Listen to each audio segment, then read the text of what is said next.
What's going on, everybody? My name is Alexis Morgan, 19-year-old entrepreneur, and I'm here with the legend, the man, the myth, the legend, Kevin Choe.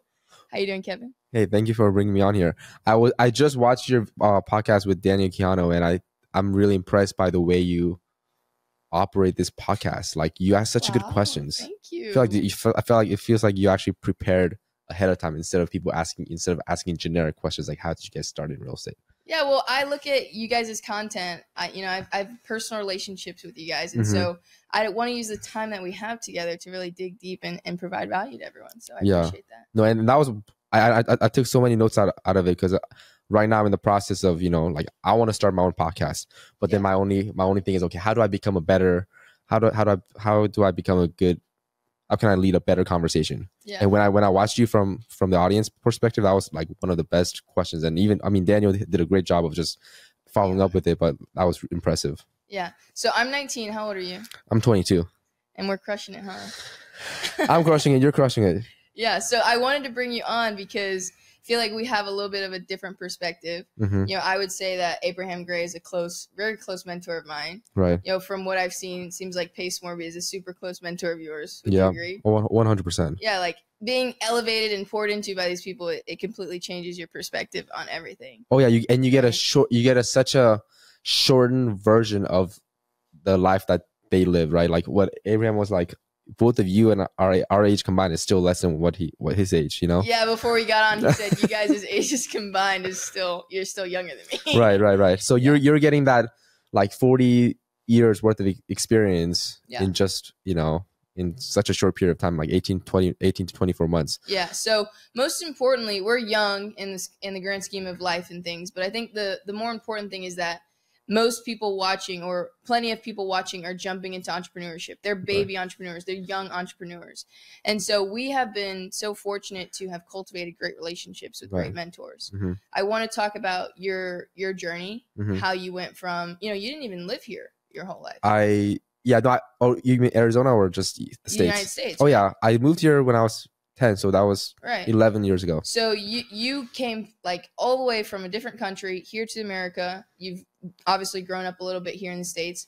Did you go to college? I actually did. You graduated college? I didn't graduate. I went to college. I was enrolled in school for about a couple of weeks. Yeah.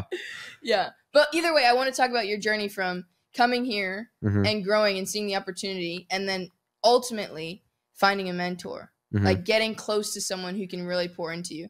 I think I see a lot of people who are like the blind leading the blind situation, where they don't necessarily know who to listen to. Maybe they are listening to two people who are both successful but saying different things, taking different routes. Right. So I want to break down your story and find some alignment between how people can actually get into a close relationship with someone who's doing well. Right. So just to lead up to that, so I came to the States when I was 10. So that was 2010. So it's been 12 years. Sorry, not 11 years. 12 years was when since I came here. And I came with my mom, my sister, and just me. So three of us, me, my mom, and my sister.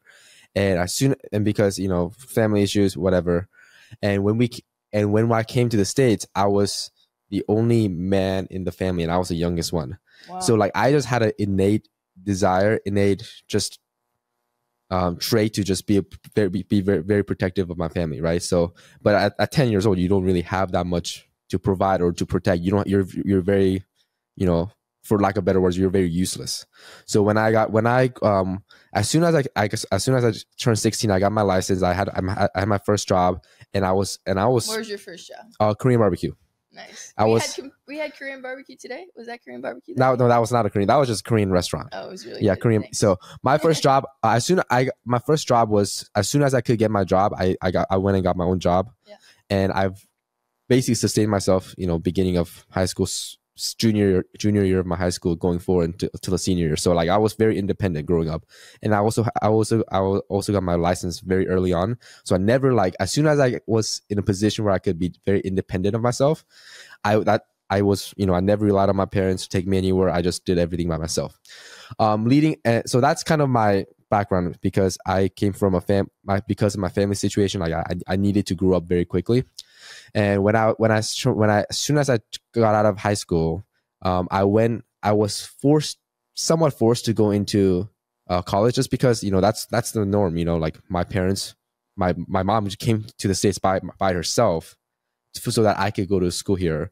And my sister went to UCLA, very prestigious university straight out of high school. So for her to go to UCLA and then for me to go to community college, it was a very big difference. Yeah. But I knew because I like I said, innate desire for me to be very protective of my family. I just wanted to start making money. So first thing I did was I dropped out. I went to school for 2 weeks and I dropped out and I didn't tell my mom. So holy cow. So she had my schedule. So but then I would leave the house to go to the school parking lot just to be there, and I'll come back home when I'm supposed to be home.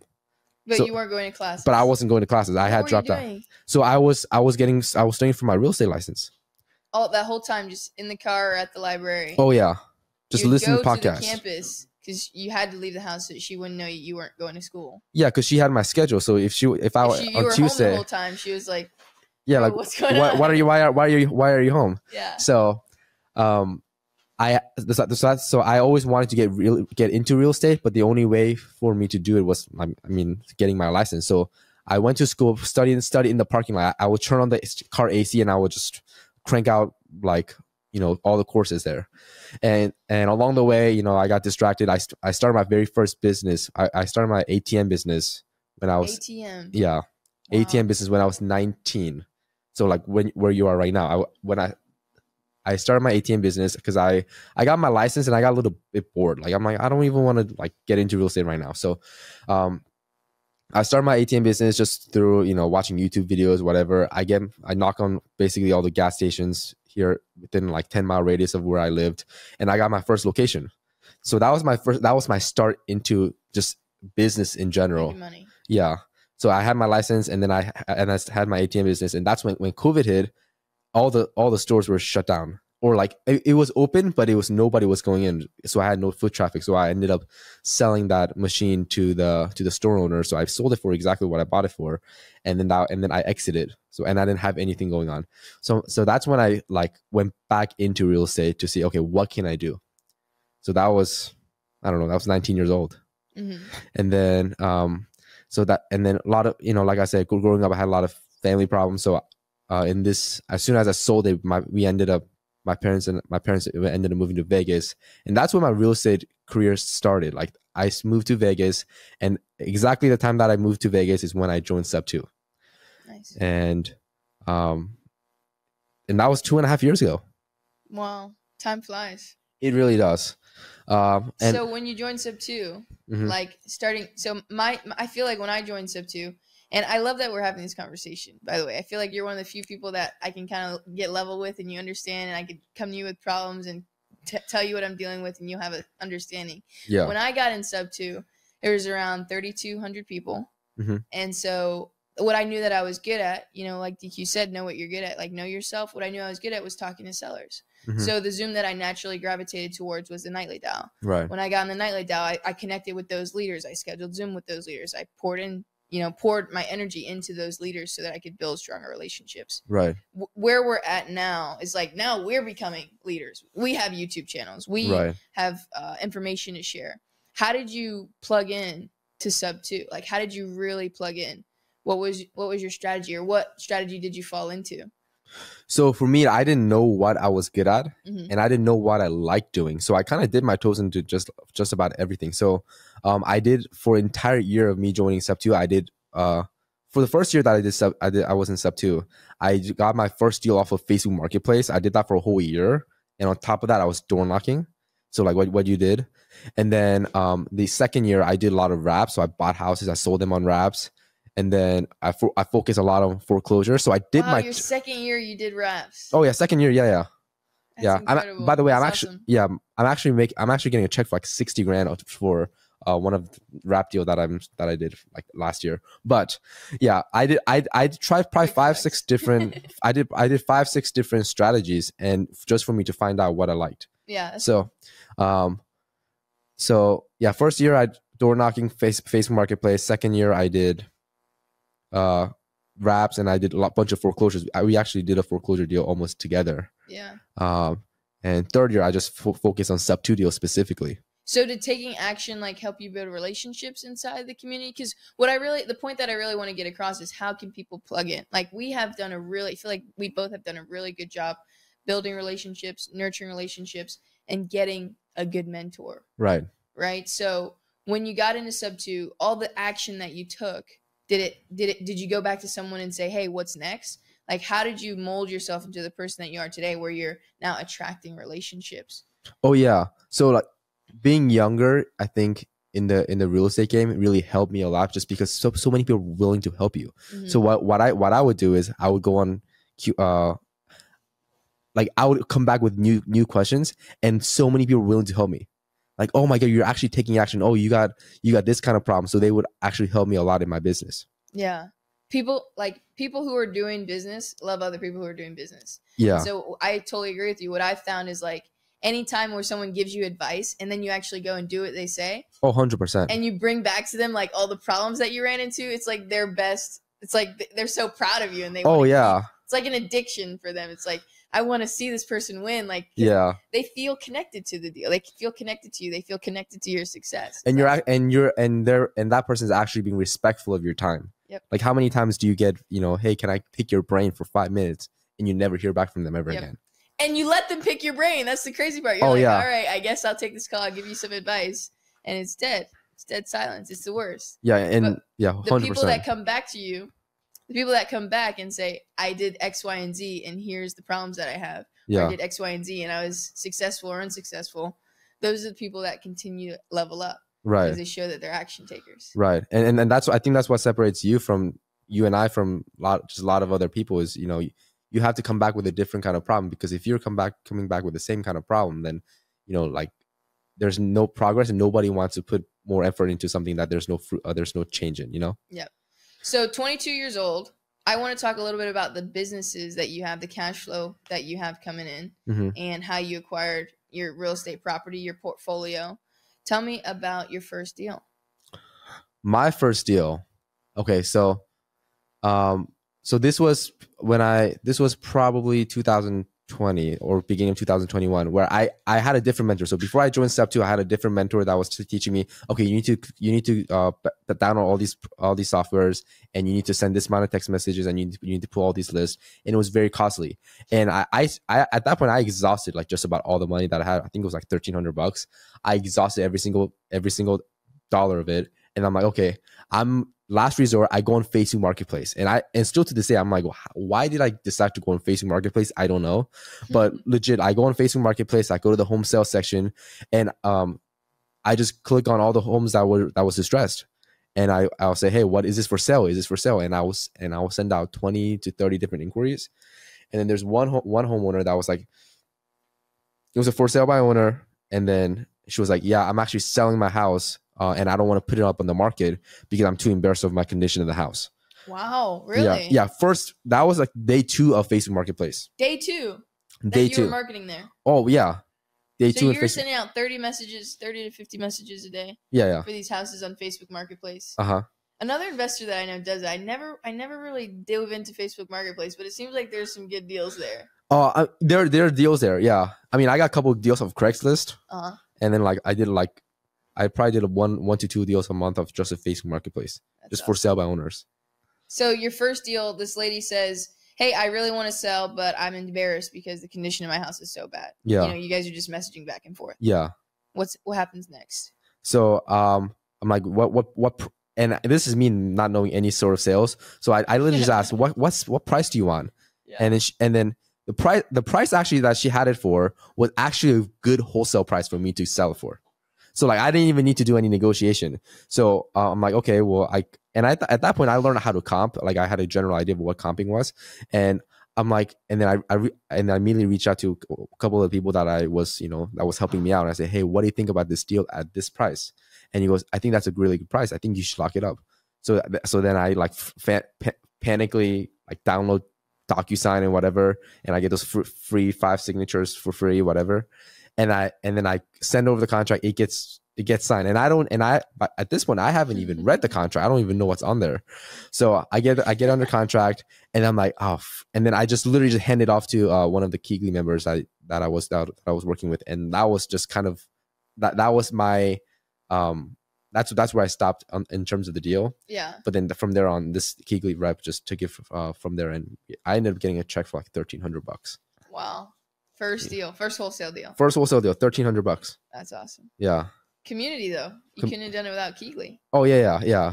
So that was, and it took me 7 months to get my first deal, and now like, just 2020 deals. Well, I don't know, drowning in deals, but in 2023, it's been hell of a roller coaster. It's just so many deals are just flowing in, like especially sub 2 deals. Yeah. In this market. Yeah, you're gonna sell me some, right? Well, yeah, I'll sell you before you turn 20, so you can have a thumbnail for your YouTube video. Yes, because Abraham Gray won't. Abraham Gray won't do it. He will. Look at him. I gotta do some negotiation there. Yeah. Cool. Yeah. Cool. So what's next for you, Kevin? What are some of your goals? What are some of the things that somebody like Pace has pushed you to get accomplished? I feel like one of the benefits that community comes with, a mentor comes with, is like positive pressure, right? Right. Abraham tells me all the time, like, you're not doing enough, you're lazy, like, but obviously he sees me working all the time, but it's just like the positive pressure forces you to grow, right? You make more money, you manage more money, you manage more stress. What are some of your goals, some of your big goals that you're looking forward to getting accomplished? So this year, just because in 2020, I focused very heavily on creative finance deals, and I've done 45 sub 2s this year so far. And my goal by the end of the year is to get to 100 sub 2s, and I want to use that to inspire other people. That creative finance is it's not easy, but it can definitely be done at any age, at any experience, at any point in their career.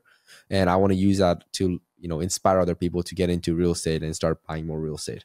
And I just started buying real estate too. So I have a couple of partners that I have one partner that I partnered with, and we've bought 4 or 5 houses in the last 4 months, and we're turning them into midterm rental. Awesome. And now I'm actually building something. Yeah. It's like well, you're always building something. I'm always building something. You're adding real estate portfolio to the empire. Yeah. You've been building. Yeah, I've been building. Like I think I get question. My most frequently asked question, or at least a top 5, is where did it take off from you? Like at what point in your career did you just actually start getting all these deals? And I said, so I've been in real estate for 3 years and almost 3 years and 1 or 2 months. Mm-hmm. So for the past 3 years, I look at it as a runway. So like I think I had a really, really, really, really long runway, and I finally started taking off in beginning of 2023. And I think the first 2 years was a buildup. Yeah. All the failures, all the deals I fell through, all the people that took advantage of me, all the market change, whatever. And as soon as 2023 hit, I actually grew so much. Like this year alone, I've done more deals in the past 2 years combined and more. Yeah. I think I did 20 deals in the first 2 years, and I'm almost double that and we're halfway through the year. Yeah. So, so for this year, just definitely want to get to 100 deals and get to start buying more real estate. I want to start building. I want to start collaborating more with people like you. I want to build out my social media, and but honestly, to be totally honest, I have no clue where I'm going. Yeah, I don't know where I'm gonna be at. Let the journey. It's yeah. I mean, I didn't think 2023 would be such a good year for me. Yeah. Well, I think exponential growth is for sure, like the compound effect, right? What you touched on 2022, 2021, 2020 was like, these are failures, right? Everyone has to hit a wall. The only difference between successful and a failure is if you keep going, right? So I'm excited to see your journey. I'm like, I DM'd you like every other day. Yo, Kevin, you're so inspiring. And you're like, you're inspiring. And I'm like, no, you're inspiring. It's hilarious, but yeah, I'm so grateful for the relationship that we have. It's so cool to see you on social media, and I know there's tons of stuff that we're gonna be doing together in the future. Yeah, no, like I'm inspired and I'm impressed by, like earlier when we first started, like just the way you lead the podcast, the way you handle the conversations. I'm truly, truly inspired by that. Like I'm taking notes. Like, okay, when does Alexis pause? When does she go into when does she actually get back into the conversation? Like, But outside of that, like, I mean, just you partnering with Abraham, lending all these deals, doing wholesale deals, like, and now you're buying your first house at 19. That's like I never even like I got started when I was 19, and I'm not much older than you, but like I just love to see someone that's like younger than me or at least my age just get into it, go at it. So I'm just like. And it's one thing to be inspired by someone that's doing more than you, that are older, but when someone's doing just as much as you and they're like 3 years younger than you, I'm like, okay, I need to get better. Yeah, I totally get where you're coming from too. It's like, okay, I know I can do more. I know I can do more. I know I can do more. It's a healthy pressure. It's a positive pressure for sure. Oh yeah. So next time you come to Phoenix, I'll be there. I'll definitely be having my own podcast. I'd love to have you on there. Yeah. And then I'll be a good podcast host, just like you are right now. Yeah, of course. And you just bought your first house too. I actually bought like your first primary home. First primary, yeah, sub 2 deal. You have a lot of investments, but your first primary home. Yeah. Yeah. Yeah, and you have 4 beds in your bedroom. What are all those beds for? I have 5 beds in my bedroom. You have 5. Yeah.